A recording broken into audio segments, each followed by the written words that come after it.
Первый объект, который посетил исполняющий обязанности министра здравоохранения Эдуард Будба – детская республиканская больница. Здесь с начала веерных отключений работает дизель-генератор. В эти выходные для его бесперебойного функционирования Минздравом была доставлена тонна топлива. Тонну топлива подвезли, правильно? На данный момент сколько у вас? Да. Сейчас у нас сколько, Николай Николаевич, в остатке топлива? 750 литров. Да. Ну, у нас тонна уходит где-то за 10 дней. В онкологическом диспансере во время отключения света, как и в республиканской детской больнице, работает дизель-генератор. В палатах пациентов тепло. У нас очень большой бак, 800 литров. Сейчас у нас лишь 600 литров, нам хватает. В день у нас же плановая работа идет, да? В день мы где-то на 5-6 часов включаем, когда рабочий день идет. Это 250-300 литров у нас уходит. Ну, у нас еще есть запас. У нас центральное отопление, котельная, всю ночь она работает. У нас целый день держит тепло. У нас нет никаких печек и кондиционирования. У нас идет теплый воздух, так что мы не нуждаемся в печках. Мы справляемся по дизельным аппаратам. Если дальше не будет никаких, то в таком режиме более-менее под Новый год мы справимся. Для второй городской больницы администрация города приобрела генератор мощностью в 150 киловатт. При большой нагрузке срабатывает аварийная система. На этот случай есть еще один небольшой генератор. В случае неблагополучия большого генератора мы включаем маленький, который обеспечивает жизненно необходимые обеспечения. То есть мониторы, кардиограмму снять, освещение в коридорах, вот так, в таком плане. На протяжении послевоенного времени такого большого объема дизель-генератора во второй горбольнице не было. Мы ежегодно делаем объезды лечебных учреждений в плане подготовки к летнему сезону, к зимнему. Вот не так давно мы были здесь, переговорили о том, что крайне необходим дизель-генератор. Огромная благодарность, что мы получили такой дизель мощный. Не было никогда такого дизеля. Благодаря главе администрации города Сухум Ешба Беслана Федоровича и нашего многоуважаемого министра здравоохранения Будба Эдуарда Валерьевича.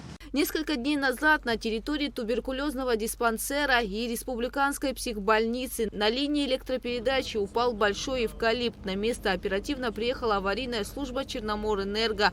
Подача электричества была восстановлена. На время отключения в психиатрической больнице работал дизельный генератор.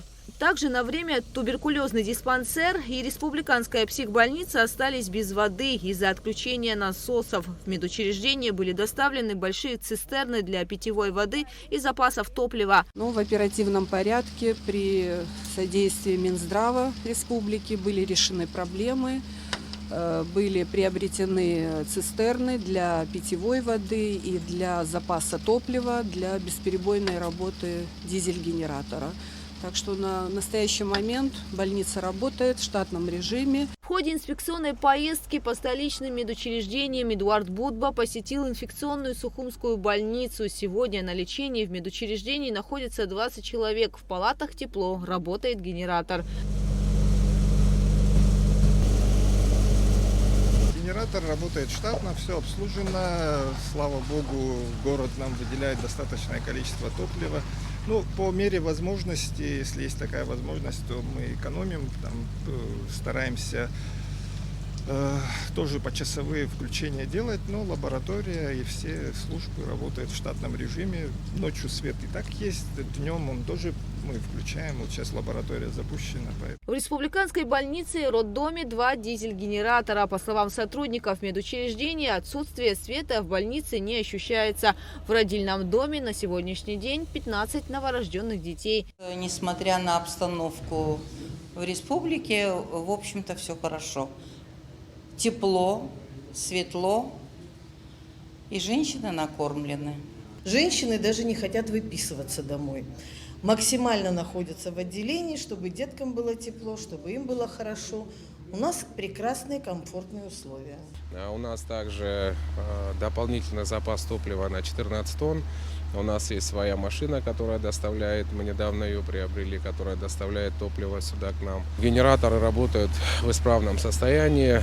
Мы сегодня с утра переговаривали с техническим персоналом, который их обслуживает. Он должен сегодня во второй половине дня подойти, несмотря на то, что мы провели уже замену всех необходимых частей и деталей. Мы хотим, чтобы он еще раз посмотрел и убедился в том, что все в порядке, чтобы у нас не было каких-то чрезвычайных ситуаций.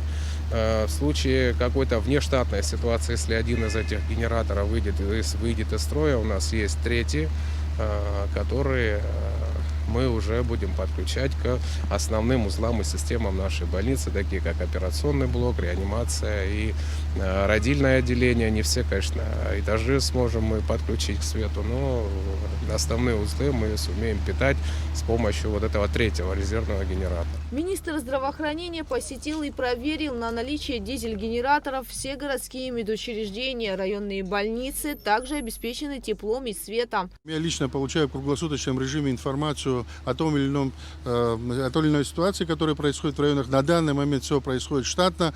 Центральная районная больница города Гагра обеспечена дизель-генератором, обеспечена топливом. Значит, такая же ситуация штатная в Гудаутском районе. Мы переговорили о том, что были сложности на выходных с подачей топлива в Творчальскую ЦРБ. Со своих резервов были выделены определенное количество дизеля, доставлено в Творчальскую ЦРБ. Все договоренности, которые были с топливными компаниями на совещании у Бадри Зурабовича, они все выполняются. Дизель-генераторы работают. Подвоз топлива есть. Действительно, вот те объемы дизеля, которые сегодня включаются, они не имеют, допустим, такого безграничного своего КПД. Есть определенный ресурс, и мы очень бережно к ним ко всем относимся. Я хочу, чтобы это было понятно нашим гражданам. Если в лечебном учреждении работает свет, мы стараемся в щадящем режиме использовать дизель-генератор. Министерство здравоохранения республики проводит активную работу для бесперебойного обеспечения электричеством медучреждений республики, подчеркнул Эдуард Будба. Гугу Савардани, Алексей Гухава, Абхазское телевидение.